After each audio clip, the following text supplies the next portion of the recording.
You got a lot of options at forward with your two starters out. Kind of, how are you approaching the game with San Jose?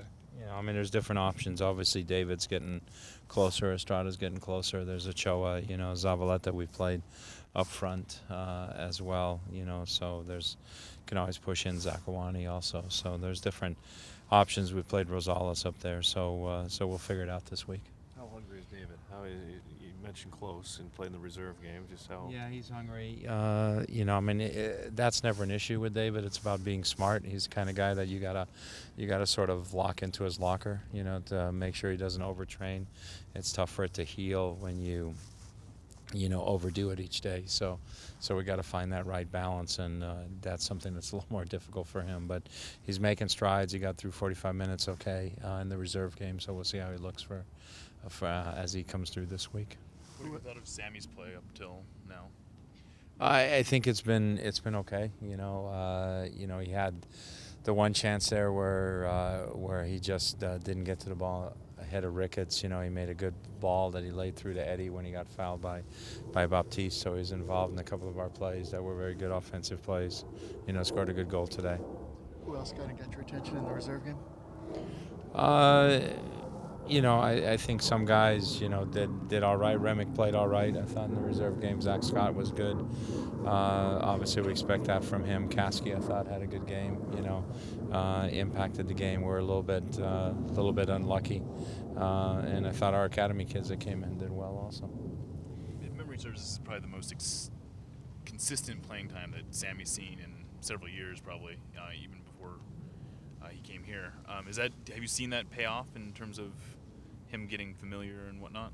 Well, at the end of the day, you're a forward, so you get measured by goals and assists, and that's the unfortunate thing for all forwards. But, you want to be involved in, offensive plays for your team. You want to be part of the build-up. You want to be, a guy who holds the ball up, and allows others to join into the attack. And I think he's done that. But the consistency, not just for him, the consistency for everybody needs to be better. National team call-ups. Can you just talk about maybe the good and the bad being the timing, the good being that national teams want your guys? Well, it's good that national team want our guys. That's obviously good. The timing right now isn't good necessarily for us, just because we're at the start of the season. We're trying to find ourselves, and we finally got the whole group together. So some training time would have been nice. But it is what it is. We accept it. We have to move on. It's tough when you lose players all in the same area of the field. That makes it a little bit harder. But every team's got to go through it, to an extent, and we'll go through it and we'll get through it. How do you feel about the league having games during the FIFA window sometimes? Unfortunately, the way it is with our league, and weekend dates are very important for the subsistence of the league, in terms of a revenue type of issue. It's tough to open up all those weekends, and I can understand that. And the league's done a better job of opening up some weekends, and there's certainly some weekends where there's international windows where we're not going to play. But this is one where we've got to play, and with us also being in Champions League, the league's been accommodating by giving us a bye in between the two Tigres games. So that's something that comes into the equation as well. It'd been great to have a bye this week like Portland has, but we were in the Champions League game, so they played and we had a bye. So it's you can't have everything, and it makes it tough just with the calendar to work it all in. Today marks the 4-year anniversary of the inaugural match. What do you remember from that night? It's just I mean, goosebumps, I think, is probably the first thing that comes to my mind. Tears is probably the second thing that comes to my mind. I'm not saying it because he's standing here.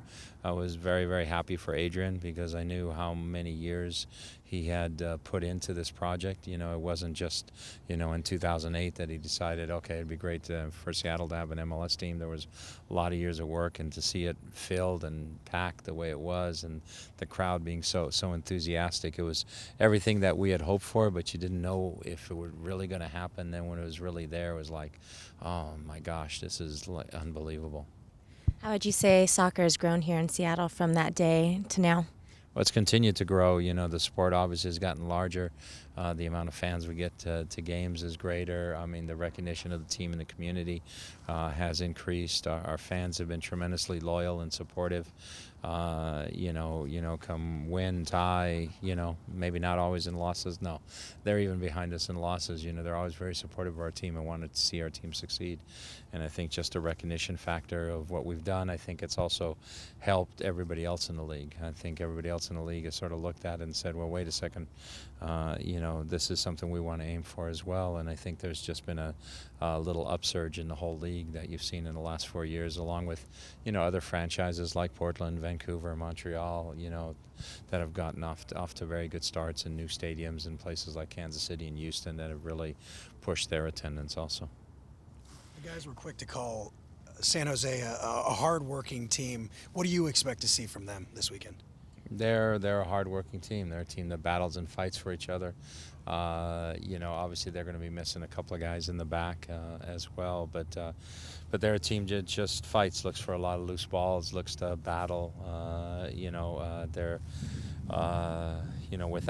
without Lenhart, without Gordon, it takes a little bit of a muscular presence away from the front line, but they're still a team that just likes to compete. And but all teams in this league compete, and we have to compete every day.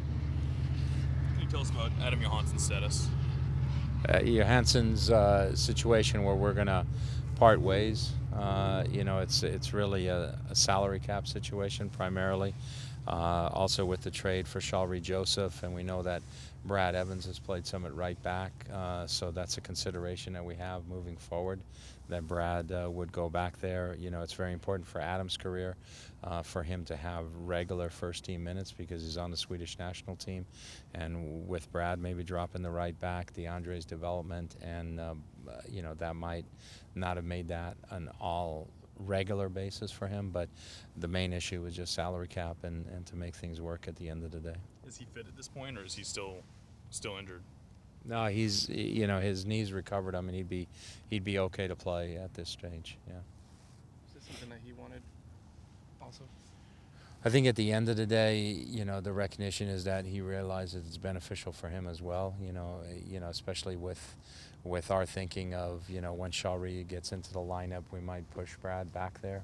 Then it becomes a very competitive position back there as well for him. So, for him to get into the World Cup team in 2014, to continue to be part of qualifiers like he was originally up for this round of qualifiers, and then because he hadn't played due to the injury, not for any other reason, he got dropped from the team. So if he's not getting regular minutes, then that's going to hurt him in that development. A little bit similar to what Freddie, trying to make that national team. How much did Yedlin, the way he's play into that, just knowing that he can handle it? It had a little bit of an impact for sure, but it wasn't the main reason. The main reason was really salary cap. Anything else?